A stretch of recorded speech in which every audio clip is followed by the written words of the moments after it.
Muito bem, ainda dá tempo de registrar no rádio. A Polícia Federal intimou o advogado Marcelo Feller por criticar o presidente Jair Bolsonaro em um programa de TV. No dia 13 de julho, durante o programa Grande Debate da CNN, o criminalista citou um estudo da Universidade de Cambridge, segundo o qual os atos e discursos de Bolsonaro contra o isolamento social podem estar por trás de pelo menos 10% dos casos e até mesmo de mortes de Covid-19 registrados no Brasil. Em seguida, ele usou termos como genocida politicamente falando, criminoso e omisso para se referir ao presidente. O inquérito para investigar as declarações foi aberto em agosto pelo delegado Vitor Barbarella Negrais, da Divisão de Contra-Inteligência Policial. A ordem partiu do ministro da Justiça e Segurança Pública, André Mendonça, com base na Lei da Segurança Nacional. André Mendonça, aquele que era AGU, era advogado-geral da União, aquele que organizou o livro em homenagem aos 10 anos do homem do PT no STF, Dias Toffoli, e foi posto lá no cargo justamente por ter esse trânsito, já que Bolsonaro se aproximou muito do Toffoli, né? Ambos têm muitos interesses ali em comum. O dispositivo citado é o artigo 26, que prevê como crime caluniar ou difamar o presidente da República, ou do Senado, da Câmara ou do Supremo Tribunal Federal, imputando-lhes fato definido como crime ou fato ofensivo à reputação. A pena é de 1 a 4 anos de prisão. No dia 10, Mendonça pediu que a PF abrisse um inquérito contra os colunistas Rui Castro e Ricardo Noblat por instigação ao suicídio do presidente. Tá aí o André Mendonça, portanto, botando a PF atrás dos críticos do governo nesse momento em que há, como a gente falou, 60 pedidos de impeachment do Bolsonaro, a conduta dele durante a pandemia, o negacionismo, as orientações contrárias às medidas que estão sendo recomendadas no mundo inteiro, tudo isso está sendo questionado como crime de responsabilidade. A responsabilidade em incitar a população a se expor à morte está sendo levantada no debate público. E é ridículo você colocar a PF para investigar o sujeito que deu declarações críticas sobre o presidente da República. Se a declaração é um pouco mais ou menos, se concorda ou se discorda com a maneira, é uma coisa, mas o ministro tem feito isso reiteradamente para tentar intimidar as pessoas que fazem críticas mais incisivas. A gente precisa encerrar a transmissão no rádio? Então eu vou continuar conversando sobre esse e outros assuntos ainda. Tem a Operação Greenfield com o Cláudio Dantas aqui na prorrogação no YouTube, o antagonista.com/ao vivo ou youtube.com/oantagonista. Você que está ouvindo no rádio, se quiser dar um pulo aqui por alguns minutos no YouTube, mas de qualquer forma amanhã tem mais Papo Antagonista. E o Diogo Mainardi, que não pôde participar na terça-feira porque estava envolvido nos preparativos para a estreia do Manhattan Connection na TV Cultura, que estreou na quarta-feira, ele vai fazer excepcionalmente essa semana a participação amanhã. Então amanhã tem Cruzoé e Diogo Mainardi aqui no Papo Antagonista. O Diogo volta normalmente na semana que vem, às terças-feiras. Um grande abraço aos ouvintes, permanecemos ao vivo, repito, em oantagonista.com/ao vivo.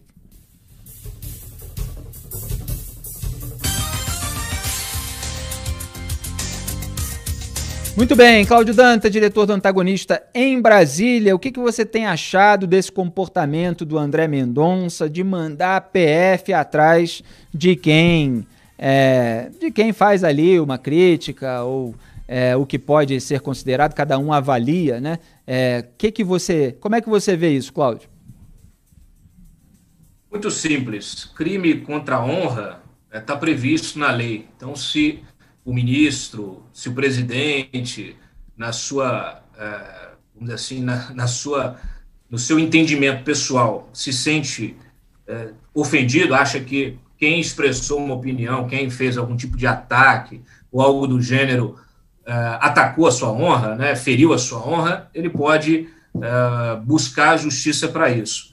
O que o André Mendonça está fazendo é o uso da máquina, né? É o uso da máquina para coagir as pessoas, para intimidar as pessoas. Isso foi feito muito pelo PT. Então, o André Mendonça, como um bom aí, petista que é, né? Lembrando que ele foi assessor do Dias Toffoli, né? Fez um livro em homenagem ao Dias Toffoli, então aprendeu muito bem os métodos petistas de intimidação. Então, ele está reproduzindo isso, então é o uso da máquina, essa gente realmente tem essa tendência autoritária, não sabe o que é conviver numa democracia, não sabe receber críticas, E é sempre, e voltando mais uma vez, se você se sente atingido na sua honra, busque a reparação, né, via legal. Eu vi ontem aí a PGR também, o Augusto Aras, desde ontem, fazendo ameaças aí de estado de defesa, né, isso já virou hashtag levantada pelos bolsonaristas nas redes sociais, justamente porque as instituições estão se mexendo, a sociedade está se mexendo. Né? Você tem gente coletando pedido de CPI no Congresso, tem pedido de impeachment sendo colocado para frente. A gente não sabe se a nova gestão na Câmara vai ter interesse, né, em fazer avançar um pedido de impeachment, um processo de impeachment, mas basta que a sociedade comece a se articular, né, os seus representantes, as instituições comecem a se mover no sentido de delimitar esse mandato do presidente Jair Bolsonaro, e então os seus braços, né, institucionais aí que estão na máquina, tanto a PGR como o MJ, passam então a reagir. Então, o que o Augusto Aras está fazendo também não cabe. Foi criticado pelo Supremo Tribunal, foi criticado pelos próprios procuradores, Conselho Superior do Ministério Público, Associação de Procuradores. Todo mundo criticou a postura do PGR, que é uma postura antidemocrática, infelizmente. Assim como aconteceu um dia desse, o Exército também reclamando aí, exigindo, né, uma retratação da revista Época, porque alguém lá, um colunista, escreveu também um artigo de opinião, né, dizendo que o Exército estava, vamos dizer assim, anuindo com essas mortes que estão acontecendo no país ao respaldar um governo como esse do Bolsonaro, que não tem respeito pela vida do próximo, pela vida da própria população. O que também é um erro institucional, inclusive, e que foi criticado internamente dentro do próprio Exército. Mais uma vez, né, se o comandante do Exército, se o chefe da comunicação do Exército, ou se qualquer general se sente atacado ali, né, na sua pessoa, que busque a reparação judicial, mas nunca a censura, né, e usar a máquina para ameaçar a imprensa, ameaçar um órgão de comunicação ou uma pessoa que está se expressando. Estão fazendo a mesma coisa que eles reclamam que o STF faz, né, com a história do inquérito das fake news, calando bolsonaristas. Então, são tão autoritários quanto aqueles que eles criticam. Né? Então, essa é a verdade.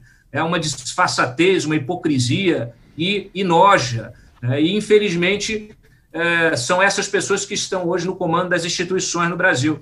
Cabe ao cidadão usar dessa mesma instituição, dessa mesma institucionalidade, das ferramentas disponíveis para delimitar esse uso da máquina. Né? Então, assim, a gente precisa estar vigilante, né, denunciando sempre essas ações que vão muito além, que desrespeitam, né, a democracia e para evitar, né, que isso avance, que isso se torne realmente uma política de Estado, porque aí nós estaremos vivendo numa ditadura e não numa democracia. Pois é, e é ridículo falar em investigar, quer dizer, o sujeito deu declarações na TV, ou o sujeito escreveu uma coluna, vai investigar o quê? Se o sujeito tem um plano secreto para matar o presidente, se o sujeito... É ridículo, você tem que analisar a declaração, quer dizer, se há uma ofensa à honra, se há um crime contra a honra, injúria, calúnia, difamação, o Poder Judiciário faz a análise, todo mundo pode entrar com processo contra quem faz esse tipo de coisa, e é analisar aquilo que foi dito, não é investigar a pessoa, né? Então a Polícia Federal vai investigar o Rui Castro porque ele escreveu uma coluna que tinha aquelas palavras. O que vai encontrar na vida dele que tem a ver com aquilo, que possa render uma prisão para o sujeito, investigar o sujeito que deu uma declaração na TV, não faz sentido nenhum, é pura intimidação. É pura intimidação, Felipe. E lembrando que o próprio Bolsonaro, quando deputado, diversas vezes falou da Dilma, falou do Fernando Henrique. Claro. Né? Falou justamente que vou metralhar uma, a outra pode morrer de câncer. Então, e não foi, em nenhum momento foi punido por isso. Então, claro, ele tem a liberdade, né, como a imunidade parlamentar que permite que ele faça, que ele fale o que quiser, e nós, cidadãos comuns, temos a nossa liberdade de expressão e a imprensa, a sua liberdade de imprensa. Então, é importante sempre diferenciar o que é opinião, do que é informação, né, e nunca, né, permitir esses soluços antidemocráticos, esses soluços autoritários que vêm das pessoas que estão hoje ocupando as instituições. Estão hoje ocupando as instituições, não são donos das instituições. O cidadão, o povo, é que é o seu próprio dono da instituição, né, da nossa república. Então, é importante que os atuais ocupantes entendam, sejam eles os representantes diretos eleitos pelo povo, que são eleitos democraticamente e podem ser removidos também democraticamente, como já aconteceu, pelo menos aqui 2 vezes no passado recente. Então, é um direito constitucional, né, de todos. Então, é importante que os representantes diretamente eleitos e aqueles delegados que são nomeados por esses representantes eleitos também entendam de uma vez por todas que eles não são donos, né, das instituições que eles estão ocupando temporariamente. E o caso do governo Trump, eu acho que é um exemplo muito claro, né, de como o eleitor pode e tem o direito e o dever, inclusive, de reagir a representantes, a gestores que não cumprem com a sua missão ali, com a missão institucional que lhe cabe. Então, André Mendonça devia estar preocupado em pegar os corruptos, né, em colocar uma Polícia Federal eficiente, uma Rodoviária Federal eficiente para ir atrás realmente de fazer buscas, apreensões, né, de reprimir o crime organizado. É isso que o ministro tem que se preocupar em fazer as polícias funcionarem, né, os órgãos que estão abaixo ali, presídios. Tem muito trabalho, André, tem muito trabalho. Você tem muito trabalho para ficar se preocupando com o que os outros estão falando. Então, vamos parar com essa brincadeira.